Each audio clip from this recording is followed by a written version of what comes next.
Good morning everybody. This is Dr. Alpesh Maru. We are taking your fourth lecture on cardiovascular system, that is infective endocarditis. So far we have learned about basic things of atherosclerosis, lesion produced due to atherosclerosis like myocardial infarctions, their lab markers. Then we have discussed about valvular heart diseases, heart failure. Then we have discussed rheumatic heart diseases and our today's topic, that is infective endocarditis.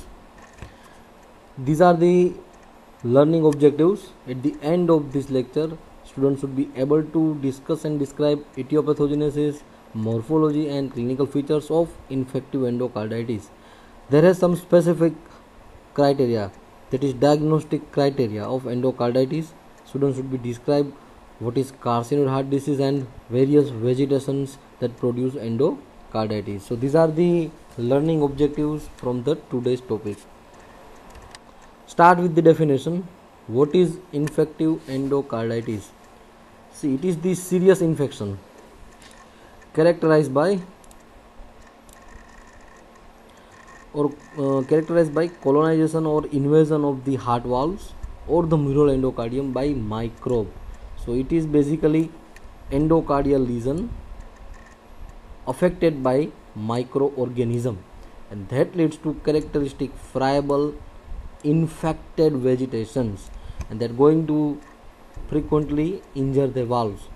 So the vegetation produced by this organism or this bacteria are of friable type and it is infected, unlike rheumatic fever which was non-infected because it is immune mediated vegetation. It was because of immune complex mediated lesions, and here it is due to microbial injury. So this vegetation is nothing but a composition of thrombotic debris and organism. This thrombotic debris, this one, it is basically composed of platelets and certain things like fibrin, and this platelet and fibrin, they are going to produce thrombus and they are going to attract more and more microorganism, and this is how these vegetations are going to form. So apart from these bacteria, there are some fungi are also there. They are responsible for this endocarditis. Clinically we have collectively this is known as bacterial infective endocarditis, and second one is as far as clinical knowledge is concerned, bacterial endocarditis. So basically this is the time where you have to understand what is the difference between ABE, that is acute bacterial endocarditis, and SABE, that is subacute bacterial endocarditis. Basically acute bacterial endocarditis, here the organisms are quite or highly virulent, right? So high virulent organisms, and they are going to produce tremendous destruction of the lesions of the valves. So necrotizing, ulcerating, destructive lesions produced by this highly virulent organism, that is acute bacterial endocarditis. And here it is very difficult to cure the lesions with antibiotic. They usually needs, or they are the candidate for surgery, and death is within days to week if a patient having acute infective endocarditis not respond to treatment. So basically what happen in acute infective endocarditis, the organism are such a virulent that healthy normal endocardium that get affected in case of acute bacterial endocarditis. And the organism most commonly producing all this stuff is Staph aureus. Make sure and remember it is the Staph aureus which is highly virulent that going to destruct all this stuff. In case of subacute bacterial endocarditis, the second one, here the organism is of type C, low virulence organism, and they are not that much destructive. Now what happen? Here the organism must not be Staph aureus. Here the organism is Streptococcal viridans. Again remember the organism is Strep viridans. Usually they are commensals for our oral cavity, and usually in dental procedure or in any things where there is local surgery or local procedures, they are going to reappear or appears in the blood, and there is a bacteria in the blood that is known as bacteremia. So here what happened, valve is not, or myocardium or endocardium is not healthy, because healthy myocardium or endocardium, they get affected by virulent strain, that is acute. In subacute, these endocardium and myocardium are little bit, they have some sort of pathology that's already going on, and then organism of low virulent, they are going to produce their microcolonies, and they are going to favor their thrombotic properties, and they form vegetation. That is what subacute bacterial endocarditis. Now here we have to make sure that what is bacteremia and what is septicemia. Bacteremia, that is basically bacteria in the blood and only presence of bacteria in the circulation. It is transient, of short duration, and that can be removed very quickly by our body's defense mechanism. So they are not dangerous because of their low pathogenicity. While septicemia, it is a different thing. Here bacteria going to attack our system, immune defense system, and that is dangerous. So here in SABE, subacute bacterial endocarditis, there is low virulent bacteremia is going to happen. So now what happen? Our endothelium, usually endocardium going to resist thrombus formation, and they are going to resist microbial colonization. Normally heart doesn't suffer from this kind of things, but whenever there is pre-existing heart disease, just for example ventricular septal defect, VSD with MR, that is mitral regurgitation, AR, aortic regurgitation, these are the high jet flow diseases where there is continuous high jet flow of blood, and they are going to damage our endocardium and myocardium. So now what happen? Because of this VSD, there is left to right shunt, more and more blood, and they are going to damage right ventricle, endocardium, right? So this, because of this jet effect, endocardium lose their anticoagulant property.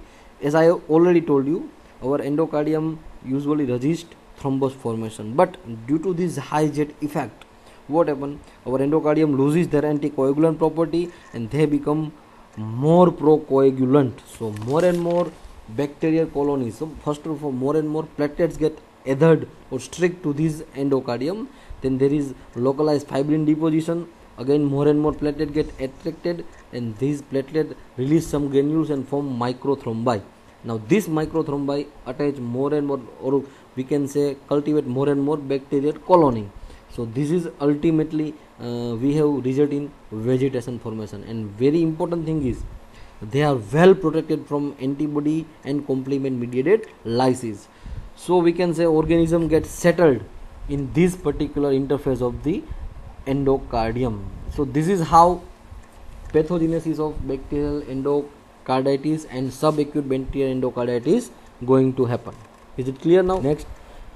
So overall etiology of bacterial endocarditis is rheumatic heart disease in the past, but nowadays there are some localized diseases like mitral valve prolapse, as we have already told you, some pre-existing heart diseases, calcified valvular stenosis, bicuspid aortic valves, and some congenital defects. So these are going to produce some defect in the jet flow, and this endocardium get damaged. Which are the organisms they are responsible for endocarditis? Usually endocarditis of native but previously damaged or otherwise abnormal valves. So most common organism is streptococci, and in streptococcus it is strep viridans. In contrast, more violent, that is acute bacterial endocarditis, the organism is Staph aureus, that we have already discussed. One more group of organisms that is responsible for infective endocarditis, that is Hackett group. H stands for Haemophilus, this A stands for Actinobacillus, C stands for Cardiobacterium, Eikenella and Kingella. So these are the Hackett group of bacteria responsible for endocarditis. Prosthetic valve endocarditis, some of the, at the end of these few slides we are going to discuss native valve and prosthetic valve. So whenever there is prosthetic valve endocarditis, it is due to Staph epidermidis, that is coagulase negative staphylococcus. So overall these are the few MCQ point of view questions. Which is the most common organism for prosthetic valve endocarditis? Which is overall most common organism for endocarditis? Which is the organism responsible for native valve endocarditis? So these are the various questions that are going to be asked in your pre-PG NEET exams. One more thing, about 10 to 15% of cases there are no organism. So these are collectively known as culture negative endocarditis. So this is the summary. Infective endocarditis organism in native valve, usually in infant, Staph aureus, and overall Strep viridans. In nosocomial infection, again Staph aureus. In prostatic valve, greater than 1 year of duration, Streptococci, less than 1 year, again coagulase negative Staph epididymitis. IV drug users, again risk factor for infective endocarditis in right sided infective endocarditis in case of IV drug users due to Staph aureus, and overall again Staph aureus in IV drug users, and if left sided it is Enterococcus.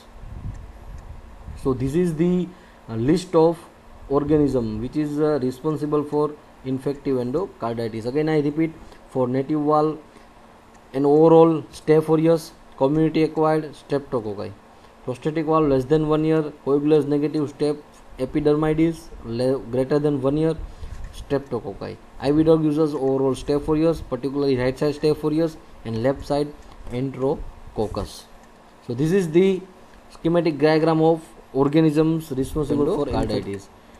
Now the question is, overall most common organism that produce endocarditis, or organism which produce acute infective endocarditis with abscess formation. So these are the two questions that are frequently asked in your NEET MCQ, and the answer to this question is Staph aureus. So overall organism for endocarditis, Staph aureus, the highly virulent organism responsible for acute bacterial endocarditis. Now what are the Austrian syndrome and infective endocarditis in Austrian syndrome is due to which organism? Staph aureus, Strep epidermidis, Strep viridans and Strep pneumoniae.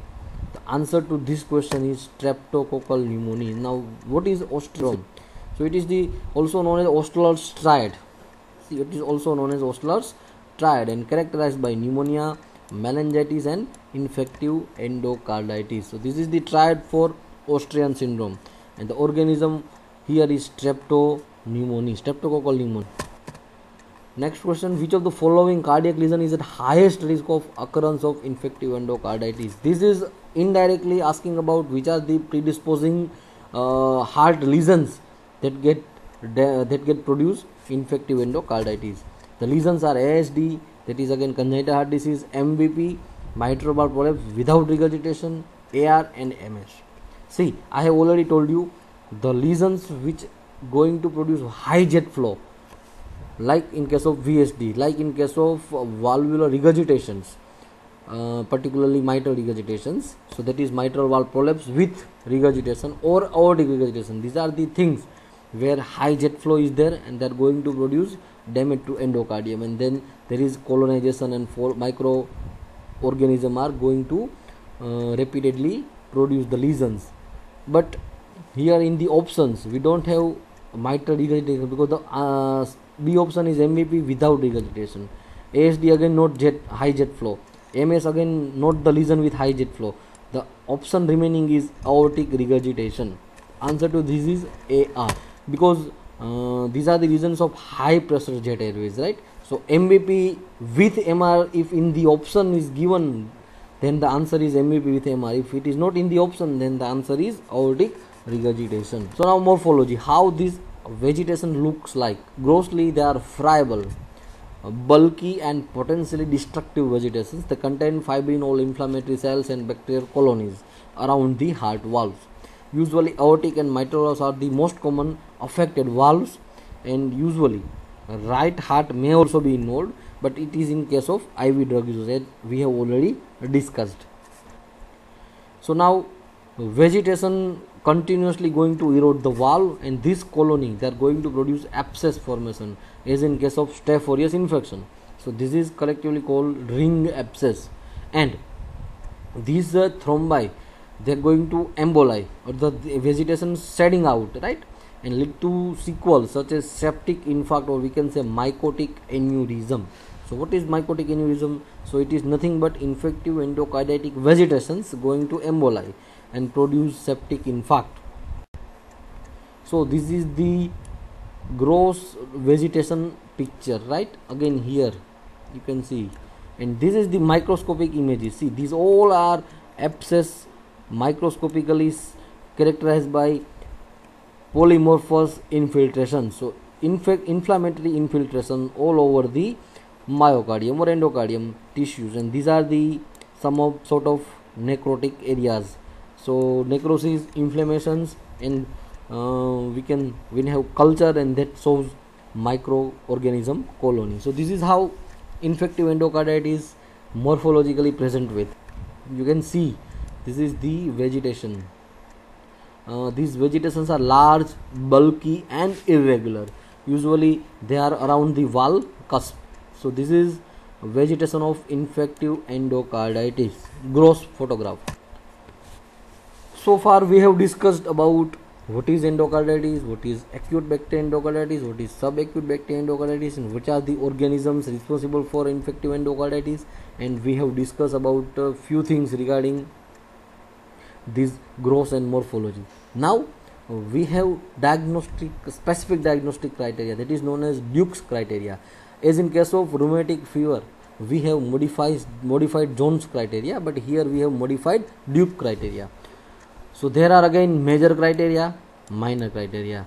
Major criteria mainly two: positive blood culture, and second, echocardiogram shows endocardial involvement, right? So positive blood culture, they have some characteristic fixed conditions. Which are the two conditions? One is 2 repeated cultures should be positive, one more thing, and second thing, it should be apart around 12 hours apart. So at the interval of 12 hours there are 2 consecutive blood culture, and that should show positive result. That is criteria number 1. And second criteria, on echocardiographic findings, we have vegetation and regurgitations like findings on echo. So 2 major criteria, blood culture and echo findings. Minor criteria are like some predisposing conditions to valvular cardiac anomalies like IV drug users, like pyrexia, that is the fever, embolic phenomenon, vasculitic phenomenon in the form of certain lesions like conjunctival hemorrhage, like Janeway's spots. We have Roth spot, like Osler's node. These are the findings for a phenomenon. Blood culture again showing positive results, but that is not achieving major one. The same way echocardiogram again not achieving major one. So these are the 2 criteria, but showing less results as compared to major, and rest are the 5 criteria. So according to these 7 criteria are minor. So now diagnosis based on either 2 major or 1 major and 3 minor, or exclusive 5 minor. That is definitive diagnosis of endocarditis. Again I repeat, all 2 major criteria are positive, otherwise one of the 2 major and 3 minor, or third possibility, all 5 minor criteria are positive, then it is definitive diagnosis of endocarditis. If we just not sure, possibility of endocarditis 1 major and 1 minor or 3 minor, so there is some dilemma, that is possible endocarditis. So for mnemonic or for remembering, we have a mnemonic like B fever, like B stands for blood culture, more than 2 times 12 hours apart it should be positive. E stands for endocardial involvement by echocardiogram. So these are the 2 major criteria, BE. Now F stands for fever, it is high grade. Echo findings not matching major criteria, that is E. V stands for vascular phenomenon in the form of Janeway's spot and conjunctival hemorrhage. What is Janeway's spot, we will see in the next slide. Evidence of microbial culture, that is the culture findings. Evidence from immunological events. Secondly, for evidence of immunological events. So whenever there is endocarditis, the patient having either Roth spot, either Osler's node, or glomerulonephritis. So any of the 3 immunological events, and R stands for risk factors for valve disease like IV drug abusers. So these are the criteria with mnemonic. B fever, blood culture, endocardial involvement by echo, that is major. The same way here again we have blood culture, this one, right, but not matching the major one. Again echo, but not matching the major one. Rest fever, vascular phenomena in the form of Janeway's spot as well as conjunctival hemorrhage. We have immunological events in the form of Rhodes spot, Osler's node, glomerulonephritis, and IV drug users like risk factors. So B fever, remember this mnemonic, that is for Duke's criteria of infective endocarditis. Is it clear now? We move slide. What is Janeway's lesion? Basically they are small erythematous or hemorrhagic, so basically red lesions, macular kind of lesions, and usually painless. So it is non-tender erythematous lesion, usually seen on the palms and soles, right? Basically it is due to embolic events of endocarditis. So that is Janeway's lesions. Osler's node, small but it is painful, so small tender subcutaneous nodules in the pulp of digits, that is Osler's node. And Rhodes spot, that is the overall retinal hemorrhage with pale center, so centrally pale around hemorrhage, that is Rhodes spot. Now you can see this is Janeway's lesion, right? In the palm you have non-tender erythematous lesions, and Osler's node in the pulp of the finger, this kind of tender lesions, right? So this is Osler's node and Janeway's spot. Overall clinical findings in case of infective endocarditis, we have this subconjunctival hemorrhage in the form of Rhodes spots. We have valvular heart problems, so varying murmurs are there, conductive disorders, cardiac failure. Glomerulonephritis leads to hematuria. We have pulp of finger, Osler's node. All over we have petechial lesions, like we have systemic emboli in the form of nail-ford infarct. This is the septic infarct. The next form of Janeway's spot, right? Next step or next stage we can say, we have splinter hemorrhage or digital clubbing. One of the causes for digital clubbing is infective endocarditis. Most common cause is you all know, that is our bronchiectasis. Apart from, we have splenomegaly, poor dentition, petechial hemorrhage, and Rhodes spot, right? And cerebral emboli. In case of late stage, it may produce cerebral emboli. So these are the clinical manifestation of infective endocarditis. So overall, this is very important theory topic. We are going to ask about pathogenesis and morphological findings and diagnostic criteria of infective endocarditis. This is the frequently asked theory questions, very important for your medicine as well. So that's all about infective endocarditis, etiology, pathogenesis, morphology, and Duke's criteria. Is it clear now? So basically in pathology we deals with Duke's criteria, Duke's staging, and one more, that is Duke's score. So Duke's criteria we have described here only, that is in infective endocarditis. We have discussed in this lecture. But what about Duke's staging? It is seen in colorectal carcinoma. So staging for colorectal carcinoma, that is Duke's staging. And one more, that is Duke's score, and that is seen in case of chronic stable angina. They have scoring system, that is Duke scoring system.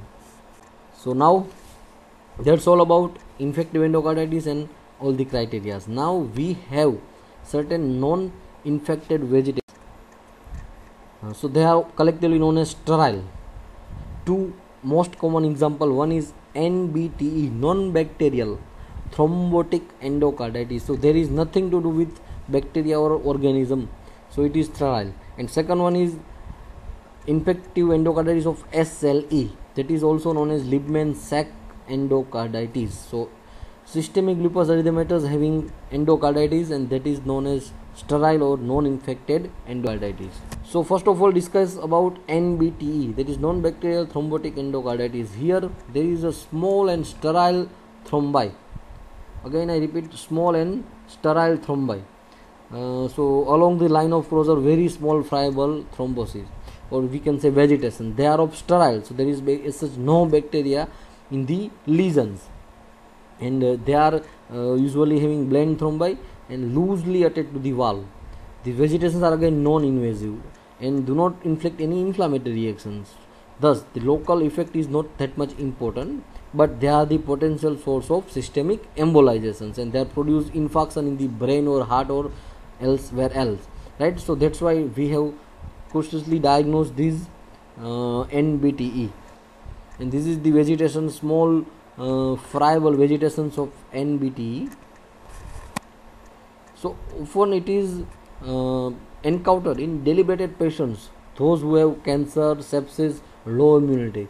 That's why it is known as meningitic endocarditis. One more very important NEET MCQ. What is meningitic endocarditis? So it is seen in a patients with debilitated conditions.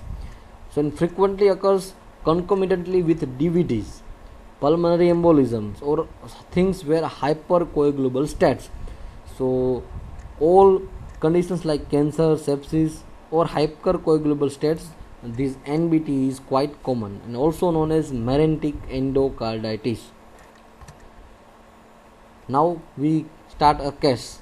41-year-old woman had increasing dyspnea for the past week. On physical examinations, temperature is 37 degree, pulse is 85, respirations are 20 per minute, blood pressures again shoot, and there is dullness to the percussion or the lung base. Chest shows bilateral pleural effusions with normal heart size. Lab findings: create 3.1, trop I 0.1, WBC almost slight leukopenia, but important finding is positive ANA, that is anti-nuclear antibody, and positive for anti-double stranded DNA antibody.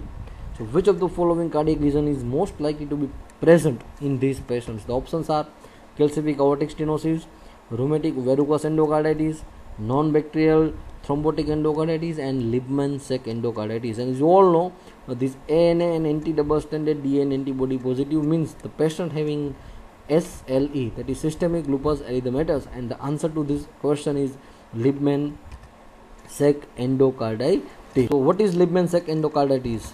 Basically, mitral and tricuspid valves, they have a small sterile vegetation, so medium size flat verrucous, and these vegetations are on the both surface of the valve.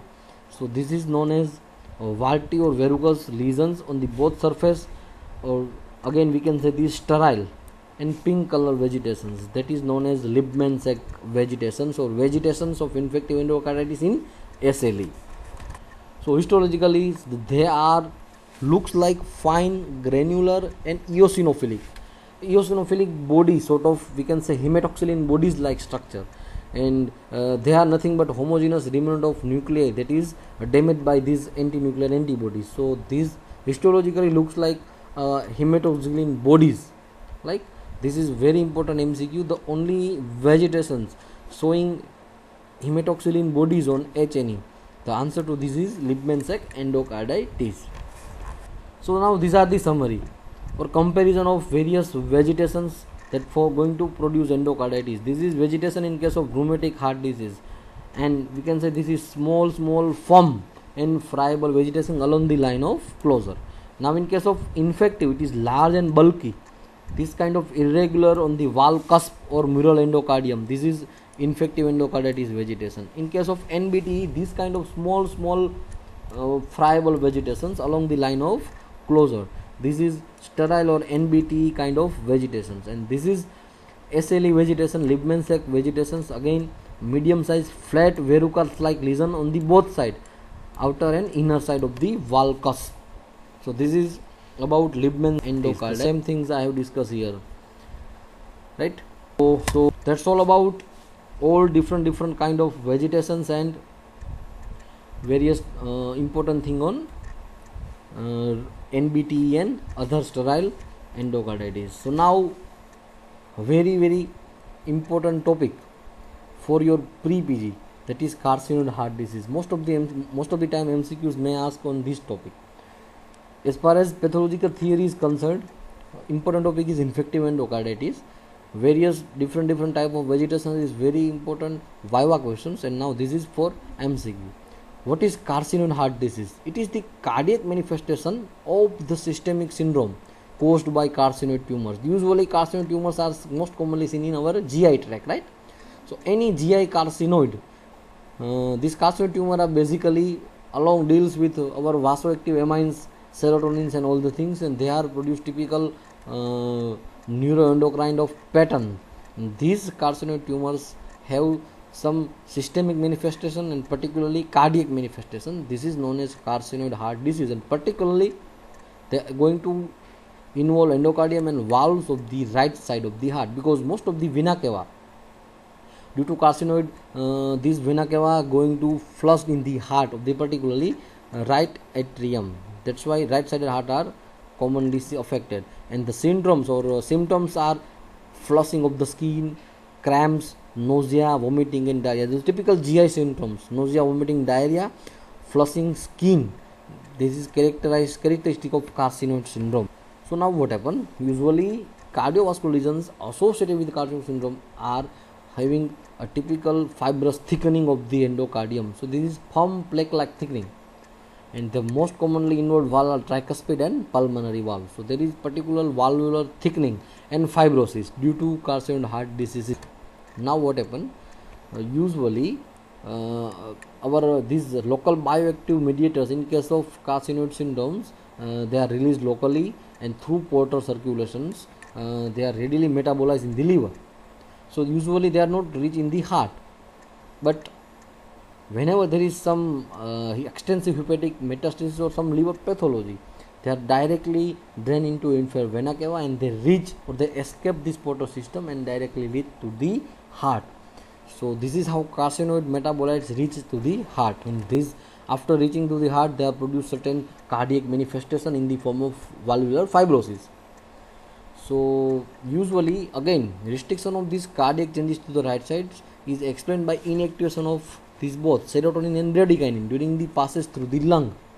Usually through lung, whenever these vasoactive amines reaches the heart, they are of inactive state, but here the lung is bypassed and directly vena cava, these cytokines are going to damage heart valve. So there is basic most common manifestation in carcinoid heart disease is tricuspid insufficiency. So this is again a very important findings, followed by pulmonary valve insufficiency. So this is how carcinoid heart diseases are present with. So that's all about carcinoid heart disease. So any carcinoid tumor in the gut produce damage to the heart, and this is known as carcinoid heart diseases. So now very few points regarding artificial valves. One is mechanical, second is tissue valve. So these are the two recent advances in the artificial valves in case of treatment point of view. Now what are the complications due to these artificial valves? One is thromboembolic complications. So either local destruction by these thrombus formations, and they lead to embolism. So locally major problem is thromboembolism. Second is infective endocarditis, and that is quite common serious complications. And so these are the two main common complications in case of artificial valves. And sometimes due to low virulent organisms, they may produce ring abscess even, right? So these are the complications of infective carditis. Overall, they are going to destruct the structure, and sometimes due to high shear force they are going to produce hemolysis, that is intravascular hemolysis, and due to inadequate healing there are some continuous paravalvular leak is there. So these are the various complications after being after we have treated the patients with some artificial valve. See, this is the thrombosis finding on the mechanical prosthetic valve. These are the thrombus areas, right?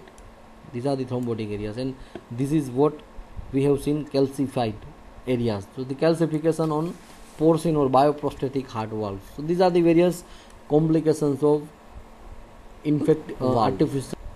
So that's all about overall infective endocarditis, carcinoid heart disease, various types of vegetations, and lastly few things about various artificial valves. So that's all about overall end of cardiovascular system. So we have discussed two topics on blood vessels, various tumors of blood vessels, hemangioma, and then atherosclerosis, and we have thorough idea of cardiovascular systems. Now we left with only one topic, that is lecture number 5 of cardiovascular systems, and basically that is deals with pericarditis, pericardial effusions, right? So overall this is the second last lecture of cardiovascular system. So that's all about infective endocarditis and all the things. So if you have any query, feel free to ask me. Thank you very much.